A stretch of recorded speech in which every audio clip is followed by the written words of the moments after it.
அண்ணா சுவாமி அழைக்கின்றாரே, நம்ம அண்ணா சுவாமி அழைக்கின்றாரே.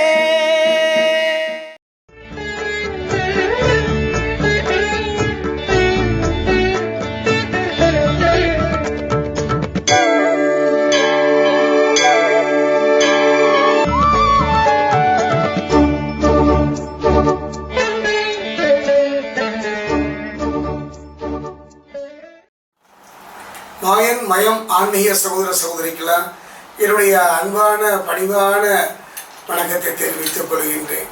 எல்லாமல்ல என் தாய் பிரத்யேகரா விஷ்ணு மாயனுடைய பரிபூரணமான ஆசி இந்த மாயன் மயம் கேட்கின்ற அனைவருடைய வாழ்க்கையிலும் நிறையும். மாயன் மயம் நீங்கள் தொடர்ந்து சப்ஸ்கிரைப் பண்ணி ஆதரவு தருவீங்கிற ஒரு நம்பிக்கை எனக்கு எப்பவும் உண்டு. மனித வாழ்க்கையில் நாம் வாழ்கின்ற வாழ்க்கைக்கு ஒரு எடுத்துக்காட்டு வேண்டும். இப்படி வாழ்ந்தார்கள், நான் இப்படி வாழ முயற்சிக்கலாம் என்பதெல்லாம் விதிபடித. அந்த வகையில் பார்க்கும் பொழுது நம்முடைய முன்னோர்களும் ஞானிகளும் மகான்களும் எத்தனையோ முறையில் இப்படி வாழ்ந்து நமக்கு வழிகாட்டி சென்றுள்ளார்கள். அப்படி இறைவனை நோக்கி நகர்ந்தவர்கள். கடவுள் உண்டா இல்லையா என்ற கருத்துக்கெல்லாம் நான் வரலைங்க. கடவுள் உண்டு இல்லை என்பதெல்லாம் அவருடைய கர்மாவை பொறுத்து தான். அந்த வகையில் 64 நாயன்மார்கள் கண்களில் நீர் வழிகின்றது. அப்படிப்பட்ட வாழ்ந்தவர்கள் இப்படித்தான் வாழ வேண்டும் இல்லை, தன் மனசை மட்டும் இல்லைங்க, நம்ம உடம்பை மட்டும் இல்லையா, ஆத்மாவையும் இறைவனுக்காக உருகி உருகி வாழ்ந்த நாயன்மார்கள் தான் 64 பேர். அந்த 64 வாழ்வியலை என் மனதுக்கு பட்ட உரை இறையர்களாலும் குருவர்களாலும் சொல்ல தொடங்குகின்றேன்.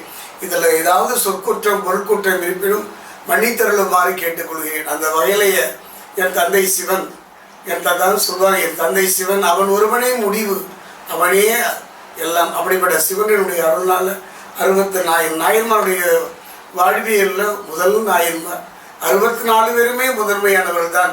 ஏதோ என் மனதில் இவரை நோக்கி நகர்கின்றது. அப்படிப்பட்ட ஒரு அற்புதமான ஒரு ஞானியை பற்றி தான் சொல்ல போகின்றேன். திருச்சிற்றம்பலம். தென்னாடுடைய சிவனையை போற்றி எந்நாட்டவருக்கும் இறைவா போற்றி என்கின்ற வழியில் ஒரு அருமையான நாயன்மார். இறைவனை அடைய வேண்டும். அந்தனர் குலத்தில் திருச்சிக்கு அருகே பார்த்தீங்கன்னா திருத்தலையூர்னு ஒரு ஊர், அருமையான ஊருங்க. ஊர் என்று சொல்வதென்றால் அந்த ஊருக்கு அழகே குளம் தான். அந்த குளத்துக்கு அருகே ஆலயம் அமைந்த ஒரு அற்புதமான இடம். அந்த இடத்துல இவர் பெயர் அந்த நிகழ்வை ஒட்டியே அமைந்து விட்டது. ருத்ரம் என்பது, ருத்ரம் சமகம் என்பது வேதத்தின் கண்களை போன்றது. சிவனை நோக்கி நகர்கின்ற மந்திர சாஸ்திரத்தில் இது முதன்மையானது. அப்படிப்பட்ட ஒரு அருமையான ஒரு ருத்ரம் என்று சொல்லக்கூடிய ருத்ரத்தை பாடி பாடி பாடி உருகி உருகி உருகி தன்னை அதை இணைத்து கொண்ட ஒரு ஒப்புயர்வற்ற ஒரு மனிதனை பற்றி தான் பேசப்படுகின்றேன். விடியற் காலை எழுந்தவுடன் அவர் அந்த ஆலயம் செல்வார். அந்த ஆலயத்தினுடைய உள்ள குளத்தில் இறங்குவார்.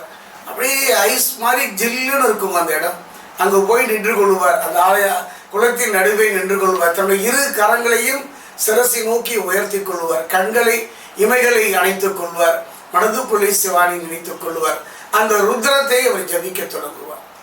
அந்த ருத்ரம் முழுவதும் ஜபிக்க முடிகின்றவரை அந்த குளத்திலேயே நின்ற நிலையோடு நின்று கொண்டிருப்பார்.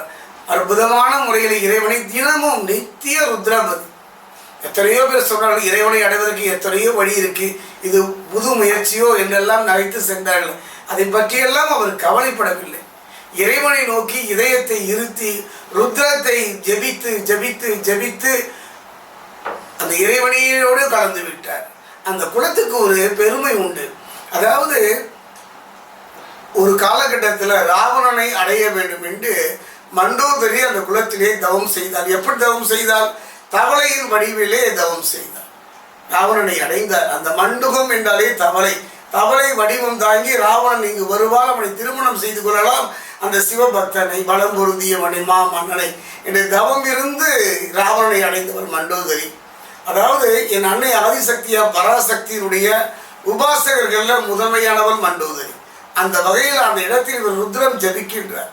அந்த ருத்ரத்தில் ஜபம் பண்ணி பண்ணி அதனுடைய வெண்மையிலல் என் தந்தை சிவன் ரிஷபாரூடராக காட்சி தருகிறார் திருத்தலையூரில். அவ்வாறு காட்சி தந்து அவரை ருத்ரபதி நாயனார் என்ற ஒரு உன்னதமான நிலையை நோக்கி நகர்கின்றார். நமக்கோ ருத்ரபதி நாயனார் என்ற ஒரு அற்புதமான ஒரு மனிதர் கிடைத்தார். 64 நாயன்மார்களே இவரும் ஒருவரே.